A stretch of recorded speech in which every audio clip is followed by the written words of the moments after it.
Welcome to the Emporium Outdoors. My name is Michael, and today we're going to be looking at the 5-piece Cabelas cast iron pan set.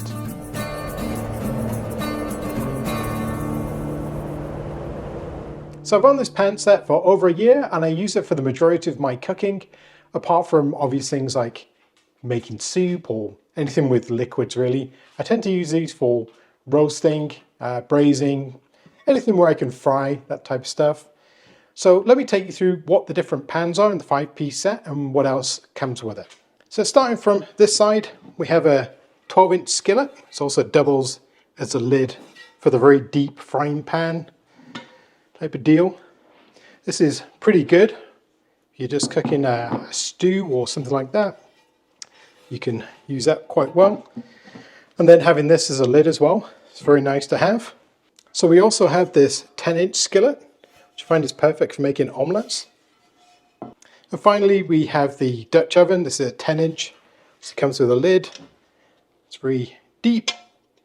There's a bail handle and a little notch for venting, which you kind of line up with a little indicator if you want to let a bit of steam come out of there. The kit also comes with a lifter, which is designed to lift the lid on things, or if you want to lift a heavy pan, you can lift both of them, gives you a bit more grip. And also comes with a set of gloves. So if you're working on a campfire, for instance, you've got everything you kind of need. Obviously the downside to cast iron is it's not light. It'll last an entire lifetime or two. And once it's seasoned, it's almost impossible to get this stuff stuck with food on it. Works very well as long as you treat it the right way, and it actually adds a lot of flavor to it, the food as well. There are some cases where you can get iron from the pans into your food, which is a positive thing. So there's lots of positive things around cooking with cast iron. I just like that they last forever and they sear meat like nothing else. So I've been very, very happy with them. So what I thought I'd do today is just go through one of my quick recipes that I cook regularly, which is what I call a lazy man beef stew. So I'm going to clear the table, get rid of some of this stuff. I'm going to be using the big Dutch oven today, cook my stew, and I'll show you how I quickly put it together. So the reason it's called a lazy man beef stew is because it doesn't take any labor to actually put together, which I love. So I go through the basic ingredients. So I bought some Western Canada beef. This is like the cheapest beef I can pick up. It's $10 for this 2 pieces, and let's see, it's 0.37 kilograms of beef.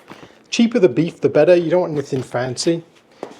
You need an onion, potatoes, but I like using these small potatoes because then you don't have to peel them or do anything. You just cut them in half. Some oxo to create the stock, and just some general herbs, but you can add whichever you want. We'll also add some vegetables and some dumplings later on, but I'll show you that when I add them.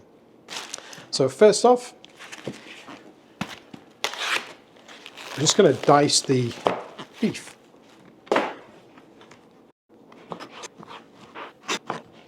So when you make these pretty small, kind of mouth bite size, I guess.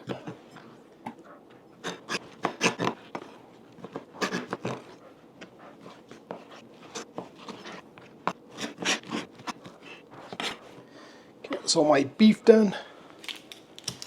Go straight into the onion.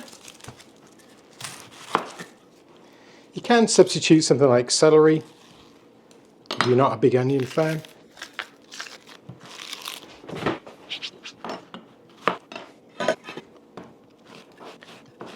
Doesn't have to be very finely chopped, just roughly chopped.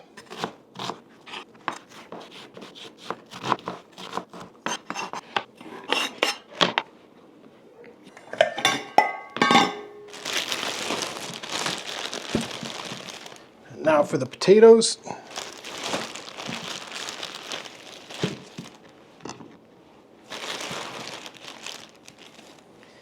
That's probably fine.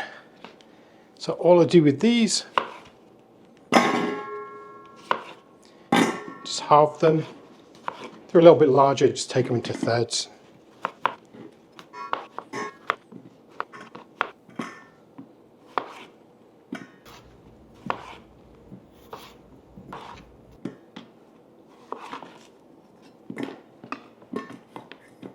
So that's all the hard work done. Now we just have to fire up the pan, sear the beef, add the onions, add the potatoes, some water, and we're more or less set, ready to go. So one thing to note with these pans, they are very happy on induction cooktops. And they do work great. I'm going to have to put the fan on so it's going to get a little noisy. And I'm going to fry the beef without any oil or fat or anything like that.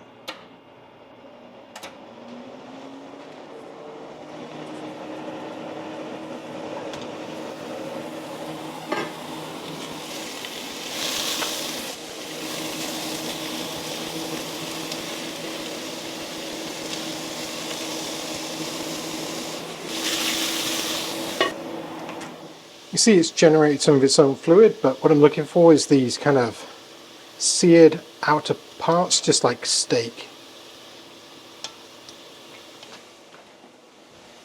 Next we're going to toss in our onions.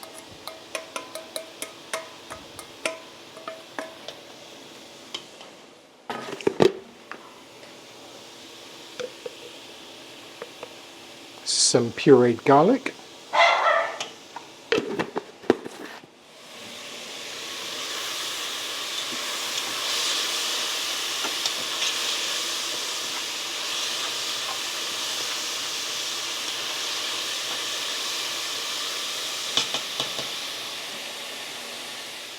Next we're going to throw in the potatoes.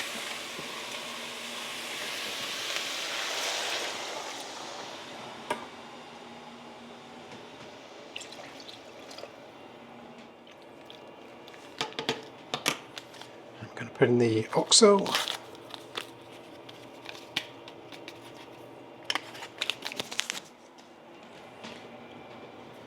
Some pepper.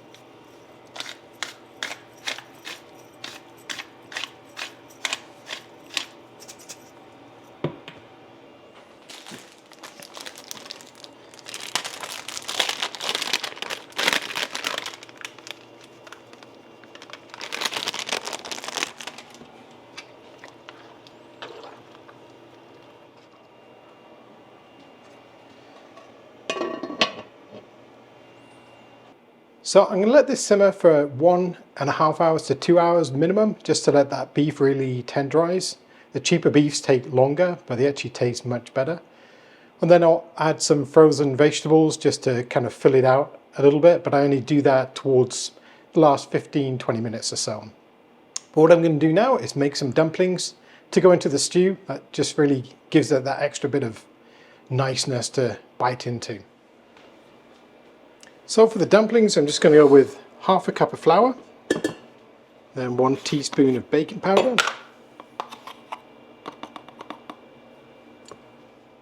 1/2 teaspoon of salt, some parsley,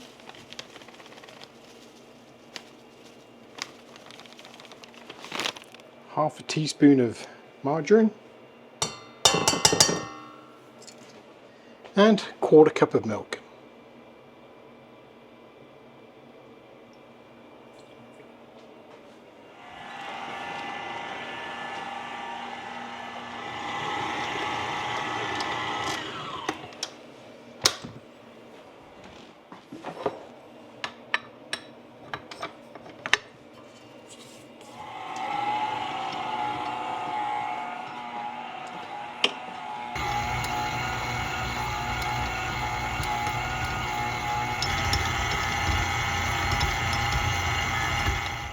So the dough's all done. Should come out something like this. Now I'm just going to drop it in some cling film. I'm going to pop that in the refrigerator until it's time to actually make the dumplings. So I think we're about done as far as we can go right now. I'll bring you back in probably 1.5 to 2 hours and I'll show you the finishing steps.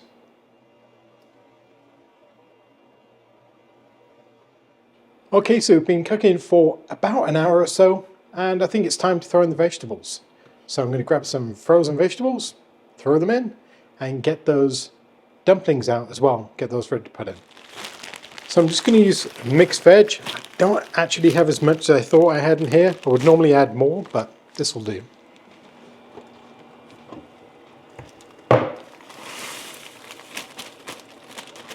This is a good thing about stew, you can literally throw in whatever you find.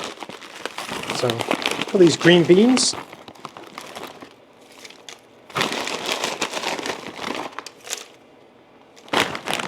That'll do perfectly.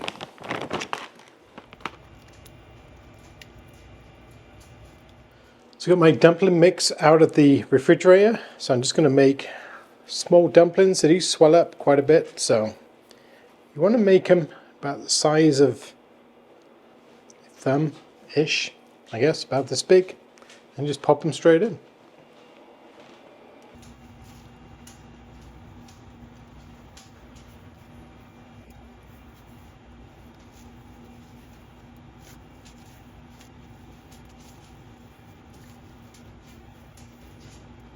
So while we finish up the rest of the timer, let's just give you a few tips on these pans. So I never wash them with soap ever, just water.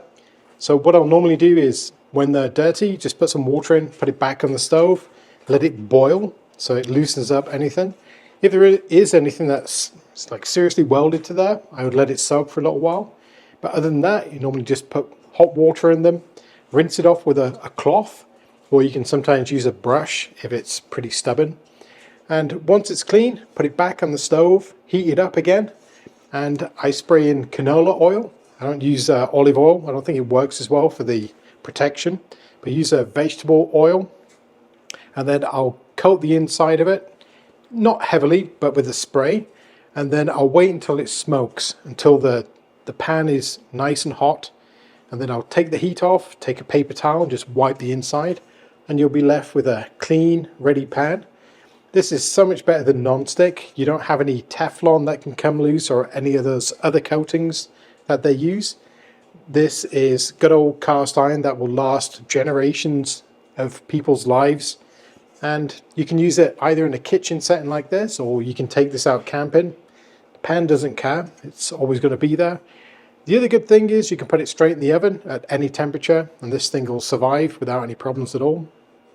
The only downside I see with cast iron is obviously the weight. You know, if you're getting on it in the old years, then, you know, they do take more energy to lift, especially when you've got stuff loaded in here. So you've got a pan with, you know, as I've got stew there, whatever, that's going to be a heavy pan. So something to bear in mind. This is why I like the smaller skillet. This is perfect for omelettes, etc. But let's go and check on our stew, because I think it's done.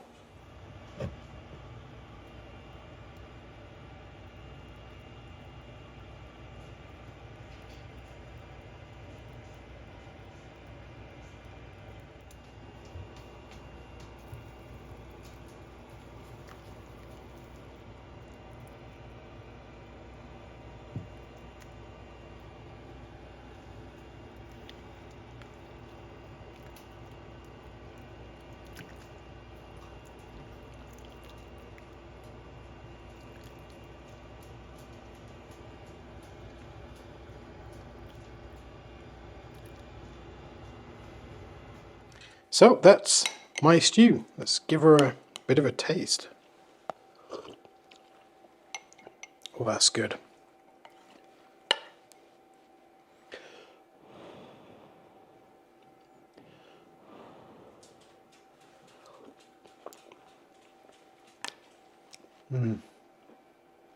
The dumplings are nice and light. And it's great. Didn't add any salt during the cooking. I tend to leave that towards the end, and you can salt to your own desire. I'm trying to cut down on my salt, so I don't actually need too much. But that is a good, easy, lazy beef stew. So if you have any questions about the Cabela's cast iron pan set, leave them in the comments below. Or if you have any...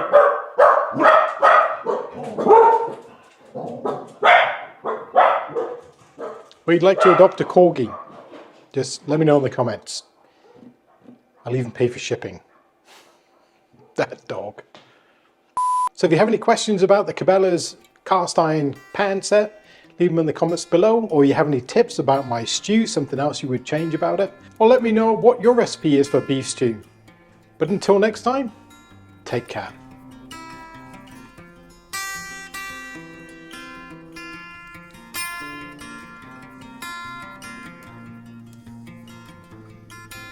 And as always, thank you very much for watching. If you like my videos, leave me a comment, maybe a thumbs up, and don't forget to subscribe.